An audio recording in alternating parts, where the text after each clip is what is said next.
So you consider here an equation that is nx from B. From solvent B we are taking nx to the xn. Okay. So from solvent B you are taking, according to law of chemical equilibrium, we are going to write as keep some constant Kc is equals to the product of, means the concentration of products to the concentration of reactants. See here, according to law of chemical equilibrium, this is only now we are writing the ratio of concentration of products to the concentration of reactants. Here this is number of moles indicates to the molar coefficients. Okay. So what we have taught, this xn indicates what here, concentration C2 divided by this one nx x power n v indicates what, C3n. Okay. So this one, if you apply nth root to this both, so when you apply nth root, what we are getting, applying nth root on both sides, so you are going to get n root Kc is equals to n root C2 divided by C3. This is the thing we are getting. So if you take nth root, the n and n will get cancelled. So this is the thing we are getting. So then this, let us take this is as equation 2. This is equation 1. This is equation 2. So when you divide equation 1 and 2, divide equation 1 and 2, then you are getting here Kd by n k root Kc is equals to C1 by C3 into C3 by n root C2. So C3 will get cancelled. So then what you are getting here, this is constant, this is constant. This overall constant we have been taking as another constant, that is k is equals to C1 by n root C2. Okay, so this is the thing we are going to get. But according to distribution law, so according to distribution law, what we have to write, Kd is equals to C1 by C2. Okay, so here the K is replaced with Kd, which is given as Kd by n root C2. So means what here, what is happening here, association means here if you take a solute molecules, n is indicating, for example, if the value is changing, the constant value is changing. See here, if you take n is equals to 1, then the Kd will be some 9, 10, 15, 20, like that it is going to get. Suppose if you take n is equals to 3, then the Kd will be here some 10, 15 or 9.9, 15.9, like this the value is going to get.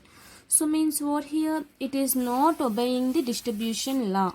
Why? Because here we are taking the concentration of second phase, large excess. Have you clear? We have derived here this equation. This is the association of the molecules. So see here, what is the definition of distribution law?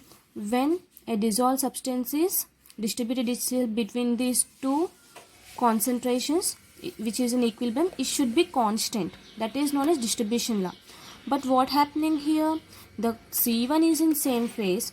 When you are taking large excess of solute in the concentration, that is in solvent B, more amount of solute if you are taking in the solvent B, so then what happens, the concentration is changing, automatically the distribution constant is changing. If you take one molecule, the value is changing. If you take 3 molecules, it is changing as this one. So this is the not giving the distribution law. And second application. So let us see second application, that is here distribution equation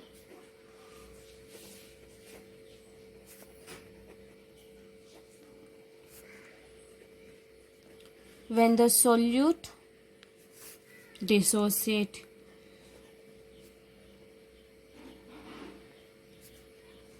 in one of the solvent.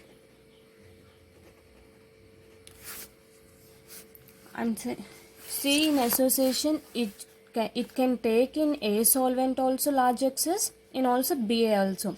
Not only in B, we can take any of this solvent. Okay, so like that only dissociate. Dissociate is nothing but what? If you take any molecule, it changes into atoms, right? So ions. So same thing happening. If you take HCl as a solute, it will dissociate into H plus plus Cl minus. It is forming as a ions. So in the same thing, I have taken here two immiscible solvents. This is A solvent, this is B solvent. So let us take C1, C2 concentrations. So here there is no change. Again I am taking in the second phase only. So here the dissociate is going to happen. Okay, so means what? Here X I am taking here, which is getting a equilibrium. So there is no change in the C1 concentration. When you take X here, it is giving A plus B, C2. So means what? Initial concentrations if you have been applying, C2 into 1 minus alpha, C2 alpha, C2 alpha. So clearly I am writing, see here, when the solute is passing through the concentration of A and concentration of B, it is dissociating into molecules like this, A plus B minus. So this is the concentration one, this is the concentration. So when you take some conditions like initial concentrations, it is forming C2 into 1 minus alpha, it is giving C2 alpha, C2 alpha. So this is the total concentration of C2. Okay, total concentration of C2 is C2 into 1 minus alpha. So where alpha is indicating what here? Degree of dissociation we are going to say. Okay, so in the phase we have taken very small amount. In the second phase what happens? We have taken very large amount. So by this, according to distribution law, so what we can say, KD is equals to C1 by C2. This is the distribution law. So as we know, C1 in phase 1 there is no change. That's why we are writing as C1. In phase 2, C2, there is some dissociating the molecules. So which type of molecules it is dissociating? So C2 into 1 minus alpha. Okay, so this is nothing but dissociation, degree dissociation of the one of the solvent. By this what we can say, which is in equilibrium. Similar molecular species we have taken in two phases which is in equilibrium. So this is about C2 into 1 minus alpha. Okay, so now let us see third application, that is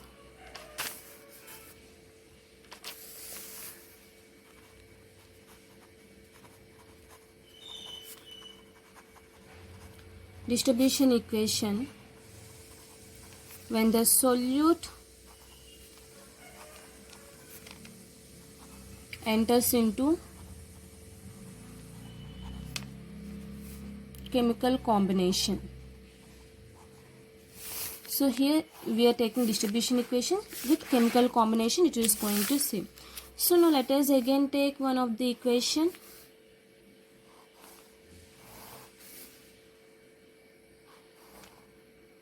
Again two layers we are taking here.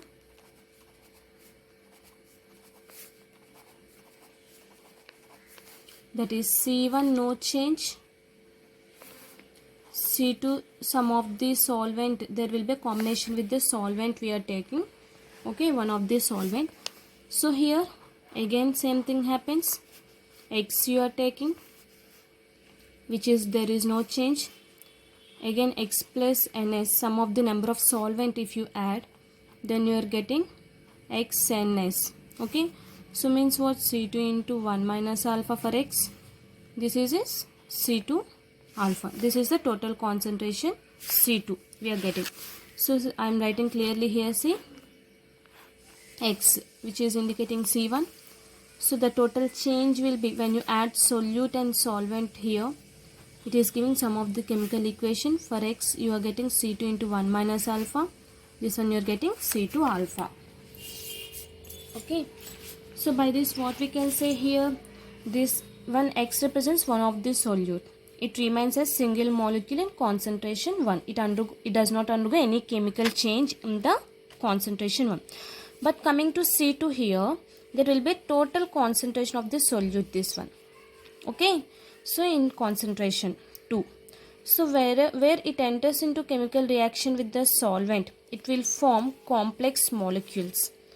So it is not, if it is not going to combine, then it is forming as the uncombined molecules will be C2 into 1 minus alpha.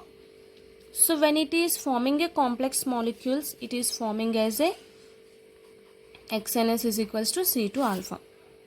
So according to law of chemical equilibrium, what we can write this equation? Kc is equals to concentration of XNS products to the concentration of X into concentration of S. Sc is nothing but solvent here to the power n. Okay, so this is the thing we are going to get. So by this what we can write? This one is a C2 alpha. C2 alpha and X indicates C2 into 1 minus alpha. So where solvent is n. Okay, so if solvent is very large excess, so it is taken as a constant. So here the solvent will be what here? Solvent is in large excess. So it is a what here? S will be constant. We are taking more amount, so that is constant. So then you are going to get what here? K C is equals to C2 alpha by C2 into 1 minus alpha. Okay. So according to, we know the distribution law will give only when the solute molecules is in molecular species. So then what happens according to distribution law? What we can write? Kd is equals to C1 by C2. So this all indicates C2. So then what you are going to get here?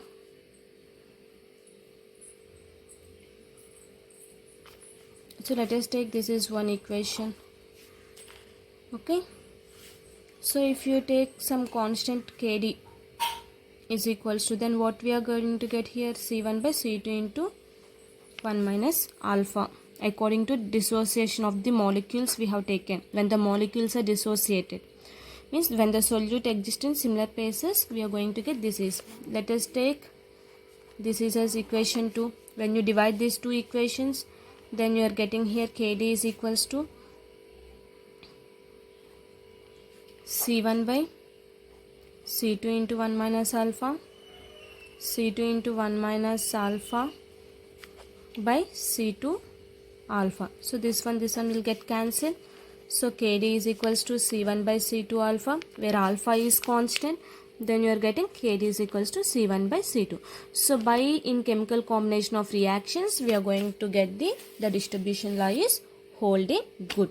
So this is about applications of the distribution law. Okay. So the first one is association, second one is dissociation, third one is solubilities. So sparingly soluble salt means which is denoted by Kd is equals to C1 by C2 equals to C1 by C2 also. So one of the application we are going to have, that is solvent extraction.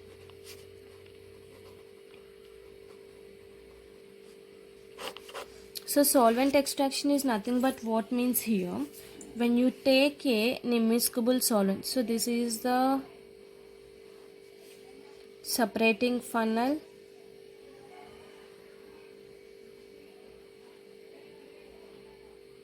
We are going to have, this is the nozzle, this is also a nozzle, two layers it is going to form.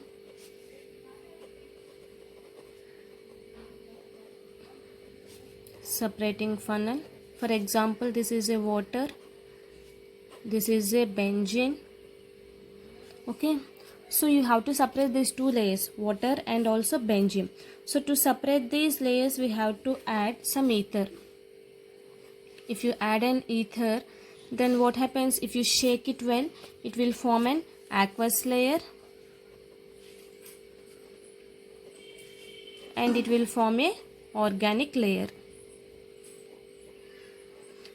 Then when you shake it thoroughly, then what happens? It will separate. So then the two layers will form like this. then you are going to separate through the nozzle, water layer and the aqueous layer. So this is of the one of the extraction process to separate the organic and inorganic layer, that is aqueous and benzene, to separate easily by using solvent extraction technique. So by this easily we can determine the concentration of C1 and C2. By this partition coefficient is easily separated, calculated. Okay, so this is nothing but solvent application. And also we are having distribution indicators, one of the application.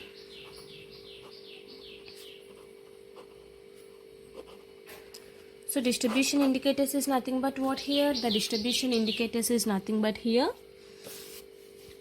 If I have told you already,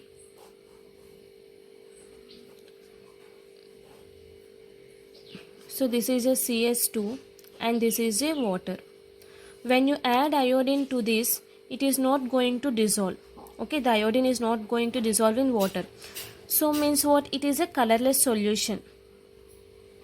See here, when I2 is reacted with water, it is forming what? Hi plus OH minus. So by this what? It is forming as a colorless molecule. Okay, so 2HI it is forming and it is releasing as a half O2. Oxygen it is releasing. So it is forming as a colorless molecule. That only if you react with I2 plus CS2, then what happens? It will give some of the, already the molecule, water molecules is present. So then automatically the molecules, the vapors will present to the CS2. Then it will give a violet color. So here the iodine is acting as a distribution indicator. So this is nothing but distribution indicators. In the next class we can see colligative properties. Thank you.